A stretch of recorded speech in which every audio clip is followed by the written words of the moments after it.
Hola, ¿qué tal? ¿Cómo están? Un saludo grande a cada uno de ustedes. Este video tiene como motivo lo que el día de ayer nosotros celebramos, que fue la festividad de San Pedro San Pablo y por eso fue feriado.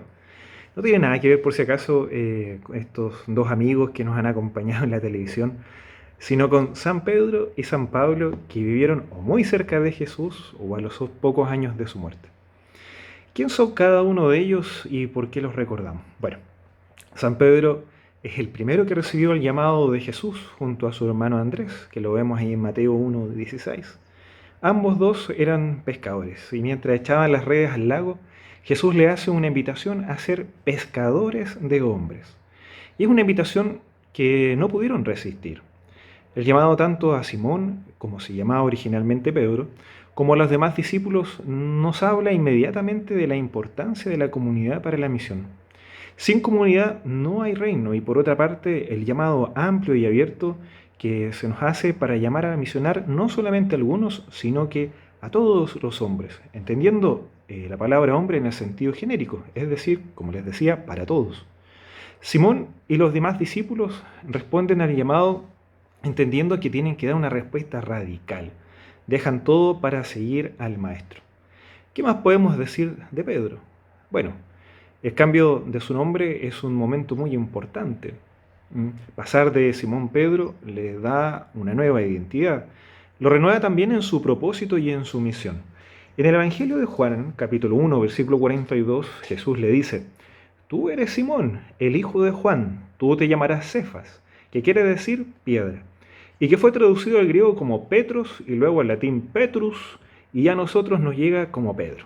Primero que todo, rescatar desde acá que Jesús conoce a quien está llamando, conoce a quien quiere hacer su discípulo, sabe quién es el padre de Simón, qué es lo que hace Pedro para ganarse la vida, sabe que no es un erudito ni un sacerdote maestro de la ley, no es influyente en la vida del Imperio Romano, y así también todos los otros discípulos, personas normales, con trabajos normales y una vida también normal.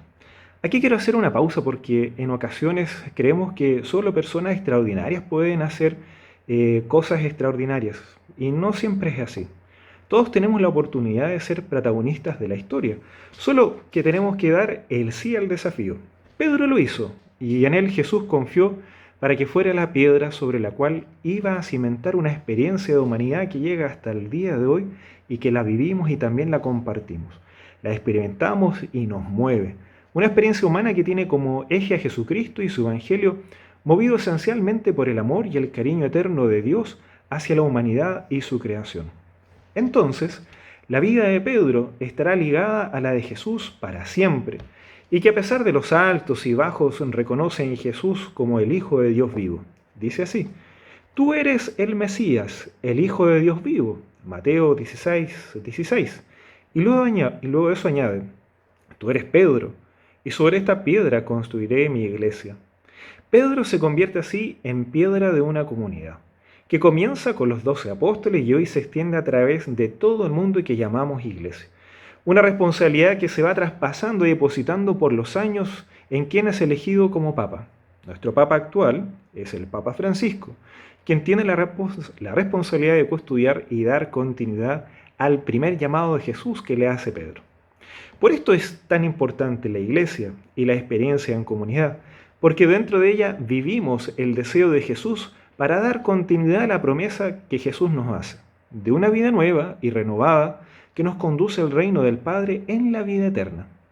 Pero no solamente le da esta responsabilidad. Fijémonos lo que tiene Pedro en sus manos. Es una llave. Y es que después de decirle que sobre esta piedra construiré mi iglesia, seguidamente le dice: A ti te daré las llaves del reino de los cielos. Lo que ates en la tierra quedará atado en el cielo. Lo que desates en la tierra quedará desatado en el cielo. Tremenda frase con una tremenda implicancia para nosotros, porque con ello le da la responsabilidad de establecer o prohibir lo que considere necesario para la vida de la iglesia, que es y seguirá siendo de Cristo. Es siempre la iglesia de Cristo y no de Pedro, pero además lo de las llaves guarda en sí mismo la inmensa responsabilidad de ser el custodio de la comunión con Cristo. de guardar y expandir la vida relacional de Cristo, de ser, por tanto, iglesia, la guardiana de discernir los caminos que llevan a Cristo y la iglesia como madre, acompañar a todos sus hijos en el crecimiento de la esperanza, de amor en la fe, de la convivencia en la vida fraterna, y a la vez, como maestra, la experiencia de aquella que enseña el deseo de Jesús y cómo abordar las distintas y diferentes situaciones de la vida desde la fe en Jesucristo, que es camino, verdad y vida. Por ahora, dejemos hasta acá a nuestro amigo Pedro y la importancia que tiene como columna de la Iglesia que busca darle continuidad al mandato de Jesús, que recae sobre nuestro amigo Pedro y hoy sobre nuestro Papa Francisco, extendiéndose por toda la humanidad. Hablemos ahora de San Pablo. ¿Qué conocemos de San Pablo? Su nombre original es Saulo o Pablo, proveniente de Tarso, ciudad capital de la provincia romana de Cilicia. Nacido entre los años 5 y 10 después de Cristo, es decir, fue contemporáneo de Jesús. Él era fariseo, es decir, judío, y conocemos de él aquella dimensión como el que perseguía a los cristianos. Está presente en el martirio de San Esteban. Después de aquel martirio del primer mártir de la iglesia, que fue San Esteban, Saulo se hace presente en un camino donde él va hacia la ciudad de Damasco. Y en el transcurso del camino lo rodea una luz venida del camino y aconteció lo siguiente relatado por los Hechos de los Apóstoles. Aquí les voy a leer lo que nos dice los Hechos. Cayó en tierra y oyó una voz que le decía: Saulo, Saulo, ¿por qué me persigues? Él respondió: ¿quién eres, Señor? Y él dijo: yo soy Jesús, a quien tú persigues. Pero levántate, entra en la ciudad y se te dirá lo que debes hacer. Los hombres que iban con él se habían detenido mudos de espanto, oían la voz, pero no veían a nadie. Saulo se levantó del suelo, y aunque tenía los ojos abiertos, no veía nada. Le llevaron de la mano y le hicieron entrar en Damasco. Pasó 3 días sin ver, sin comer y sin beber. Esto es lo que nos relata los Hechos de los Apóstoles, capítulo 9, versículos del 1 al 9. Esta experiencia de Saulo le valió un encuentro íntimo con Jesús. Por eso se le considera como uno de los últimos de los apóstoles, ya que los apóstoles solo son considerados como aquellos que compartieron la vida como Jesús, como los 12 que ya conocemos, y a Saulo, que se le llama el apóstol número 13 en algunas ocasiones, este apóstol número 13, por esta experiencia íntima con Jesucristo. Desde este momento en adelante de la experiencia de Saulo, él comienza a vivir una serie de experiencias de fe que le cambian la vida y experimenta en su corazón la conversión a la que eran llamados los del camino. Este nombre, los del camino, es el primer nombre que teníamos nosotros los cristianos. Nuestros primeros cristianos los reconocían como aquellos, los del camino. Una vez que Saulo se instruye en la fe de Jesucristo, la comunidad impone las manos sobre él en este gesto que es tradicional en nuestra iglesia y que con ello se invita a la misión, donde se le pide al Espíritu Santo la fuerza necesaria para misionar.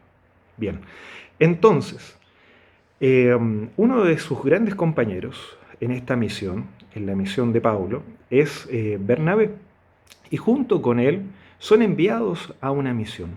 Ambos pertenecían a la iglesia de Antioquía, y en este momento es donde ya no lo reconoceremos más como Saulo, sino como Pablo.